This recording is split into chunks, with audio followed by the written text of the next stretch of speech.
Tell me a little bit about why you honed in on podcasting and LinkedIn. How did you pick those out of all the different ways you could have gone?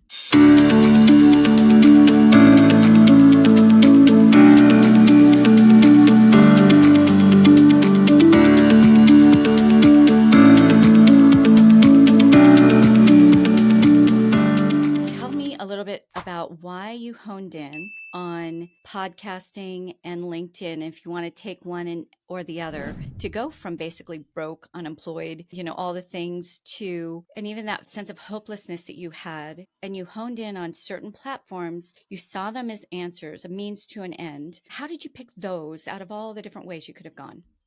Yeah, I think I got lucky because I think I made a really good selection with those two. The general principle is be the center of your audience's gravity. If you want a seat at the table, a lot of times you're not invited to that table. You're not invited to speak on that mic.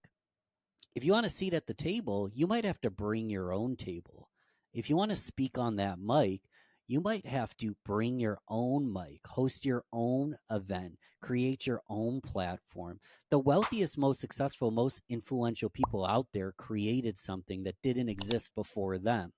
And people might ask themselves, well, who am I to create something that doesn't exist? Like I'm just Ben. Well, we all have a unique fingerprint. That's why they take our fingerprint when we get in trouble, because it's unique. We have a unique DNA code. A previous guest, a friend of mine, Blaine Bartlett, talks about the soul of the business.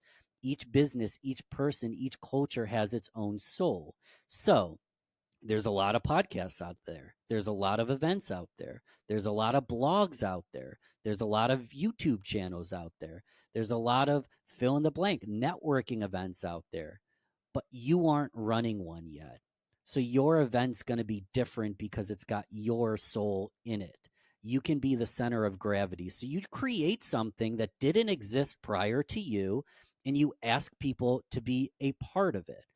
I had a music podcast, so I understood podcasting a bit. I'm very introverted. I like to go deep and have like a long form conversation. So podcasting lends well to long form conversation. I had a sales background, and I was never the death by PowerPoint pitch deck salesperson. I really enjoyed asking questions and kind of tailoring the conversation and the presentation based on who I'm speaking with. So I really had all the skill sets required to start a business podcast. And I didn't have all of them, rather, but I had enough of each of these things that I could stack them together, start a business podcast. And I went to LinkedIn specifically, strategically.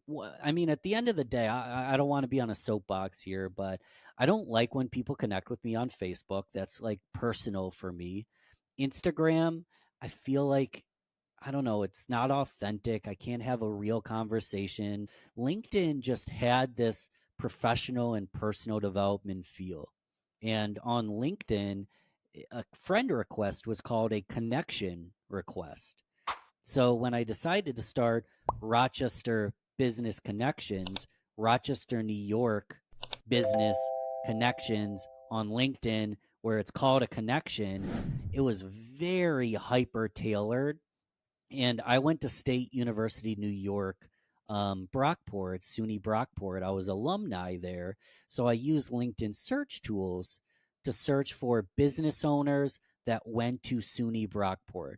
Where do we start? We want to be the center of someone's gravity. And if I don't get anyone's attention, I can never be the center of any gravity. So let's connect on something common quickly. We're both a SUNY Brockport alumni. So the message wasn't that complicated or long. It wasn't this long sales pitch. It was, hey, I see you went to SUNY Brockport as well. Congrats on business ownership and making it big time. Then the people that accepted that connection request, I would start a conversation, and it would be something like, hey, I just launched a local podcast highlighting local leaders like yourself. Would you open to possibly being a guest on it? I'd love to consider that. And everybody who isn't super shy on camera said yes. Like everybody said yes. And then once I had someone on the show, I could ask for nominations for other guests to be on the show. So I bring you on, you're a business owner, you're a speaker, you're a leader. You introduce me to other business owners, other speakers, other leaders. And me, Ben Albert, who has an audience of zero, I hadn't even launched yet, is bringing on big name people because I'm the center of their gravity. I have a local audience. They're a local leader. They're speaking to their audience, even if it's small. Like, who doesn't want to speak to an audience of 50 people if they're their exact target audience? So even if it was small, it was beneficial. And it all stemmed from there. Like, I used the podcast to create content for LinkedIn. It's a little different than it used to be. I don't know how deep you want to go into the algorithm.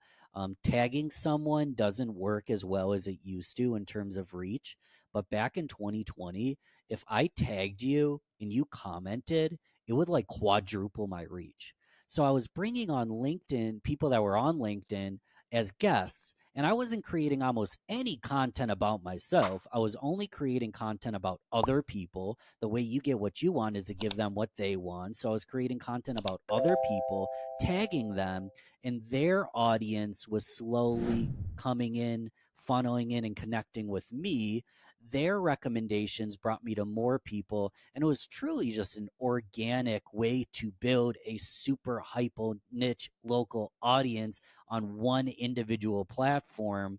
And then everything I've done with what's now Real Business Connections, which has a bunch of different segments, was all seeded from that first 6 months of just hyper local.